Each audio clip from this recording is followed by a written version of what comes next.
एकता और समझदारी। ऊंचे आकाश में सफेद कबूतरों की एक टोली उड़कर जा रही थी। बहुत दूर जाना था उन्हें, लंबा रास्ता था। सुबह से उड़ते उड़ते थकान होने लगी थी। सूरज तेजी से चमक रहा था। कबूतरों को भूख लगने लगी थी। तभी उन्होंने देखा कि नीचे जमीन पर चावल के बहुत से दाने पड़े थे। कबूतरों ने एक दूसरे से कहा, चलो भाई, थोड़ी देर रुककर कुछ खा लिया जाए, फिर आगे जाएंगे। एक बुजुर्ग कबूतर ने चारों ओर देखा। वहाँ दूर दूर तक कोई घर या मनुष्य दिखाई नहीं दे रहा था। फिर चावल के दाने यहाँ कहाँ से आए? बुजुर्ग कबूतर ने बाकी कबूतरों को समझाया, मुझे लगता है कि यहाँ कुछ गड़बड़ है, तुम लोग नीचे मत उतरो। लेकिन किसी ने भी उसकी बात नहीं सुनी।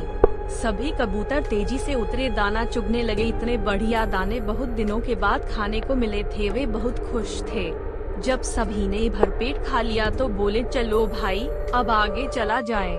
लेकिन यह क्या, जब उन्होंने उड़ने की कोशिश की तो उड़ ही नहीं पाए। दोनों के साथ साथ वहाँ एक चिड़ीमार का जाल भी था, जिसमें उनके पाँव फंस गए थे। उन्हें अपनी गलती पर पछतावा हुआ। बूढ़ा कबूतर पेड़ पर बैठकर सब देख रहा था। उसने जब अपने साथियों को मुसीबत में देखा तो फौरन उड़ा और चारों ओर देखा। दूर उसे चिड़ीमार आता दिखाई दिया। वह फौरन लौटा और अपने साथियों को बताया। सब वहाँ से निकलने का उपाय सोचने लगे। तब बूढ़े कबूतर ने कहा, दोस्तों, एकता में बड़ी शक्ति होती है। सब एक साथ उड़ोगे तो जाल तुम्हें रोक नहीं पाएगा। उसने गिना, 1 2 3। उड़ो। सारे कबूतरों ने एक साथ जोर लगाया और जाल उनके साथ उठने लगा। जब तक चिड़ीमार वहाँ पहुँचा, तब तक जाल काफी ऊपर उठ चुका था। वह देखता ही रह गया और कबूतर जाल लेकर उड़ गए। बूढ़ा कबूतर सबसे आगे उड़ रहा था। काफी देर उड़ने के बाद वे नीचे उतरे। वहाँ कबूतरों के दोस्त चूहे रहते थे।